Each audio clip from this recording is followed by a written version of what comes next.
कुछ भी खाओ तो आचमन करना चाहिए, मतलब थोड़ा पानी पीना चाहिए, शुद्धि होती है। अब आप लोग क्या करते हैं, खाए बिना पानी पिए घूम रहे हैं, इससे क्या होगा, नेगेटिविटी। इस संसार में दो चीजें हैं, पॉजिटिविटी और, जैसे लोग कहते हैं ना प्रेत आत्मा, भूत पिशाच, ये सब क्या है, ये कुछ दिखता नहीं है, ये नेगेटिविटी है, नेगेटिव थॉट है। प्रेत क्या है, प्रेत नाम की चीज क्या है, भूत नाम की चीज क्या है। भूत प्रेत कोई ऐसा नहीं कि कोई ऐसे आ रहा है, नहीं, भूत का मतलब है नेगेटिविटी। उदाहरण से समझो, क्या लिखा है हनुमान चालीसा में, भूत पिशाच निकट नहीं आवे महावीर जब। तो आप बताओ, ये भूत प्रेत, ये भूत पिशाच निकट नहीं आवे, ये भूत पिशाच है क्या, क्या है ये, सुनो, ये भूत पिशाच क्या है, इसे बड़े ध्यान से सुनो। ये भूत पिशाच, जैसे हमारे देश में बहुत लोग आत्महत्या कर लेते हैं। एक नाम बता रहा हूं, सुशांत सिंह राजपूत। सुशांत ने आत्महत्या कर ली, सबको पता है क्यों कर ली, क्योंकि कोई भी एक दिन में तो आत्महत्या नहीं कर लेता ना भाई, बार बार उसके मन में आत्महत्या करने के विचार आए होंगे, थॉट आए होंगे, मर जाते हैं, अब मर जाते हैं, अब मर जाते हैं। एक बात याद रखना, जब आपके भीतर नेगेटिविटी आने लगती है ना, तो पॉजिटिविटी के दरवाजे बंद से हो जाते हैं, फिर कोई कुछ सुनाए समझाए समझ में नहीं आता। जिसे बोलते हैं विनाश काले विपरीत। हाँ, ये जो गलत थॉट आपके भीतर आ गए, गलत विचार जो आपके भीतर आकर कब्जा कर लिया, जो बार बार आपको परेशान, डिप्रेशन क्या है, तनाव क्या है, यही भूत प्रेत है, नेगेटिविटी। इस ब्रह्मांड में नकारात्मक ऊर्जा भी है और सकारात्मक ऊर्जा भी है, हाँ या ना, आप मानते हैं इस बात को। कई बार हम ऐसी जगह जाते हैं जहां हम पॉजिटिविटी से भर जाते हैं, अपने आप हैप्पी हो जाते हैं, खुश, बोलो हाँ। और कई जगह ऐसी होती है जहां जाने से हम लोग बिल्कुल भयानक सा दृश्य दिखता है, डर लगने लगता है, परेशान होने लगते हैं, मतलब वो जगह का भी दोष है, वो नेगेटिविटी से भरी जगह है। आप एक बात बताओ ना, आप मंदिर जाओ और शमशान जाओ, दोनों जगह की ऊर्जा आपने महसूस की कि नहीं, बोलो हाँ। मंदिर जो है पॉजिटिविटी से भरा है, जबकि शमशान में आप जाएंगे तो थोड़ा सा आपको शुरुआत में, बाद में शमशान जरूर जाना चाहिए, ताकि वहां से हमें बड़ी सीख मिलती है कि आज जो ये आदमी जल रहा है, ऐसी हमें एक दिन जलना है, घमंड किस बात का है साहब, ये सबक वहीं से मिलती है। आपको हम केवल ये बता रहे हैं कि इस ब्रह्मांड में दो चीजें हैं, नेगेटिविटी और पॉजिटिविटी। अब यदि आपने एक चीज ध्यान दिया होगा, आपके घर में मच्छर मक्खी कहां होते हैं ज्यादा, जहां शुद्धि होती है वहां, या जहां गंदगी होती है वहां, क्यों, जहां गंदगी होगी अपने आप मच्छर वहां हो जाएंगे। आप मच्छर को फोन लगा के नहीं बुलाते, भाई साहब यहां गंदगी आ जाओ, बुलाते हो। आपके पूरे शरीर में कहीं घाव हो जाए तो मक्खी आएगी और डायरेक्ट वहीं जाके बैठेगी जहां घाव है। उस मक्खी को कैसे पता चला कि यहां घाव है, क्योंकि उसके भीतर जो तंत्र है, जो उसकी सूंघने की घ्राण इंद्री है, वो सूंघ लेती है बड़ी दूर से कि कहां क्या है। उसी तरह जब आपके आसपास गंदगी होती है, विचारों की गंदगी, आप गलत चीज देखते हैं मोबाइल पे, गलत चीज सुनते हैं, गलत लोगों के साथ, शराबियों के साथ आपका उठना बैठना है, गंजेड़ियों के साथ आपका उठना बैठना है, तो क्या होगा, वो निगेटिविटी आपकी तरफ खींची चली आएगी और आपको क्या करेगी, वो नेगेटिविटी आपके ऊपर बैठ जाएगी और फिर आपके मन में गलत गलत ही विचार आएंगे। क्या विचार आएंगे, गलत। वो गलत विचार इस हद तक पहुंच जाते हैं कि व्यक्ति को वो आत्महत्या की प्रेरणा देने लग जाते हैं। आत्महत्या की प्रेरणा कोई और नहीं देता, खुद के भीतर के विचार कहते हैं कि यार मर जाओ, सारों दरवाजे बंद हैं, और फिर आदमी सोचता सोचता एक दिन फंदे पर लटक जाता है। जो भी आत्महत्या करता है वो एक दिन में नहीं करता, महीनों तक पहले सोचता है। बात सही है कि गलत है? महीनों तक प्लानिंग करता है। भाई मैं सवाल पूछ रहा हूं आप सबसे कि ये उसके मन में विचार आया ही क्यों? ये विचार क्यों नहीं आया कि मैं वृंदावन चलूं? ये विचार क्यों नहीं आया कि मैं कथा सुनने चलूं? आप लोगों के अंदर तो आया कि चलो वृंदावन चलें, चलो कथा सुने, चलो झूमें, चलो नाचें, चलो गाएं, चलो आनंद से भगवान का कीर्तन करें, क्योंकि आपके भीतर पॉजिटिविटी है। उन लोगों के अंदर पॉजिटिविटी नहीं है, वही है भूत पिशाच।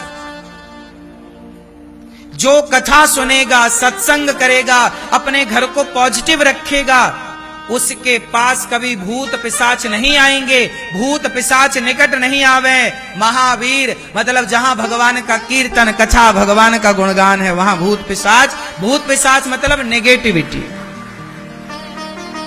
बात समझ में आई? इसलिए आप लोगों से मैं प्रार्थना करूं कि अपने बाहरी शरीर को भी शुद्ध रखो और आंतरिक मनस्थिति को भी शुद्ध रखो। ठीक है? ये कैसे होगा? तन पवित्र सेवा किया, तन को शुद्ध करना है तो सेवा करिए, अपनी माता की, अपने पिता की, अपने गुरु की, अतिथि की सेवा से तन की शुद्धि होती है। मन की शुद्धि होती है कीर्तन करने से, और धन की शुद्धि होती है दान करने से। जब आप दान करते हैं तो धन शुद्ध हो जाता है। जैसे गौरी गोपाल आश्रम में वृद्ध माँ रहती हैं, आप सबके सहयोग से आपने दिया, वृद्ध माँ ने खाया, आपका धन भी शुद्ध हुआ और उससे आपको आशीर्वाद दुआएं भी मिल गई। आपको किसी को आपने रोटी दे दी ऐसे। तो आज से कितने लोग लघु शंका करेंगे तो 4 कुल्ला करेंगे और पांव और हाथ धुलने का ख्याल रखेंगे? मुझे कंफर्म बताओ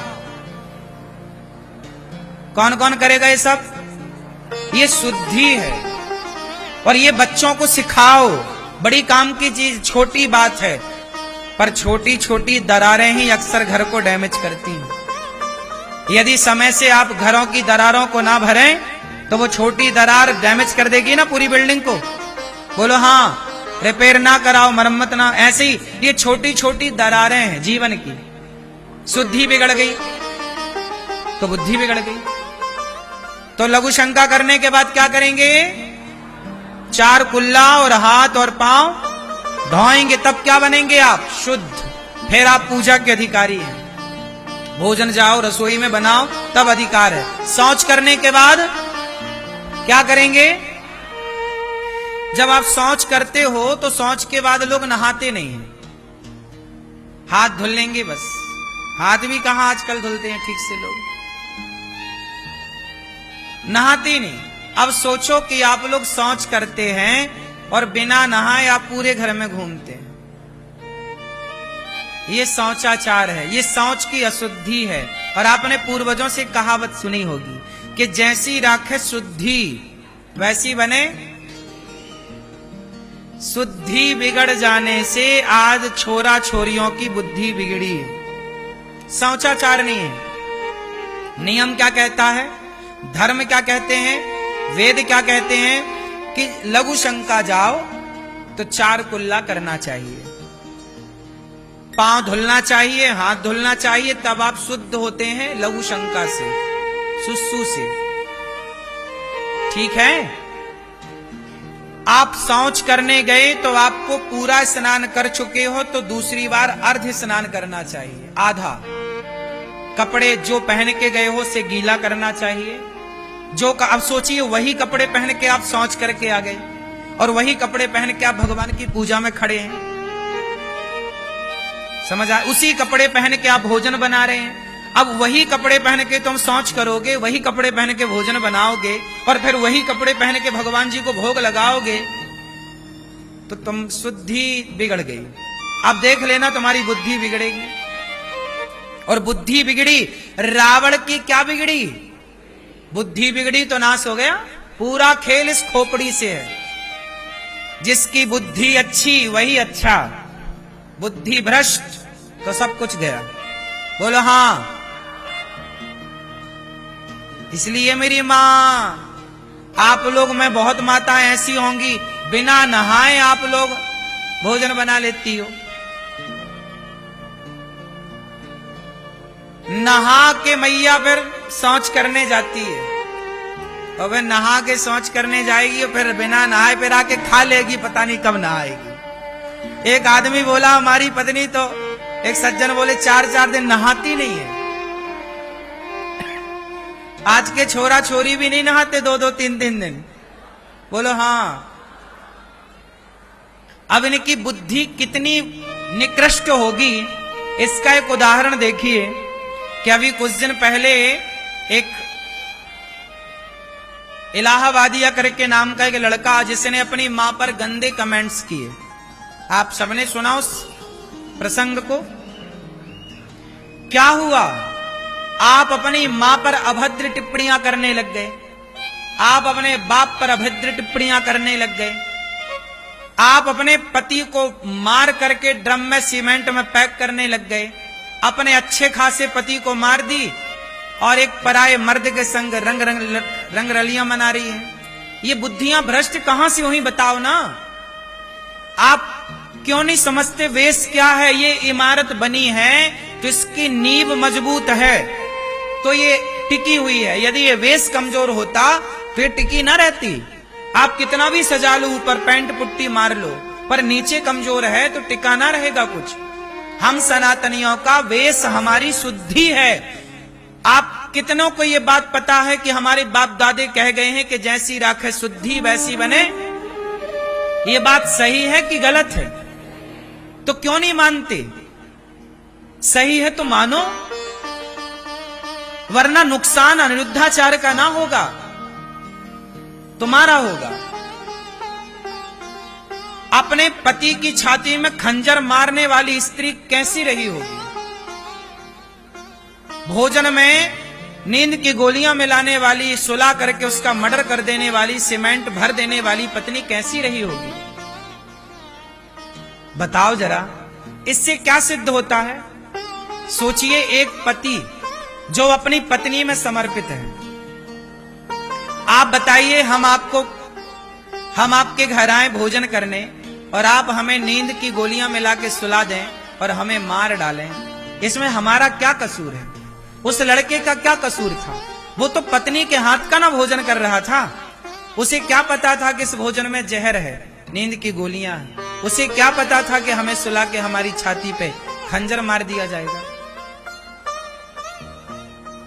मैं सवाल उस लड़की से नहीं, सवाल मैं ये करता हूं कि उस लड़की की आखिर ऐसी बुद्धि हुई क्यों? मैं उस वेश पे जाता हूं, मूल पर, कि समाज की आज ऐसी बुद्धि क्यों हो रही है। आज वो लड़की है, कोई और लड़की है, कोई और लड़का है, लड़का भी परेशान करता है, वो भी मार डालता है कई बार स्त्री को।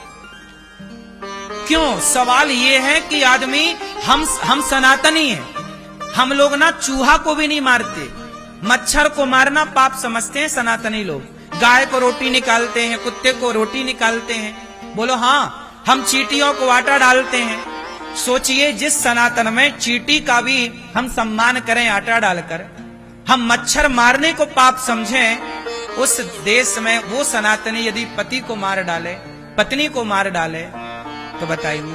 मैं सवाल करता हूं कि ये बुद्धि आई कहां से, बनी क्यों?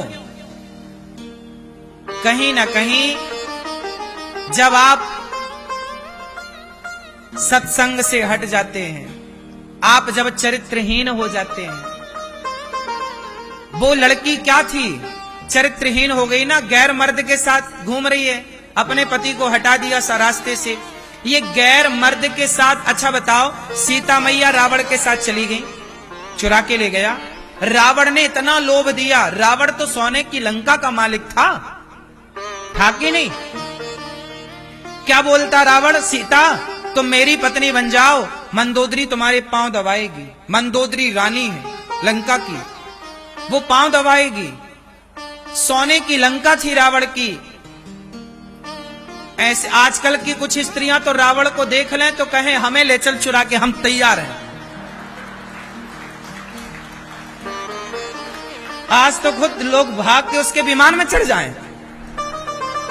आज यदि रावण होता तो उसे चुराना ना पड़ता, ये कुछ स्त्रियां दौड़ दौड़ के चढ़ती उसके विमान में।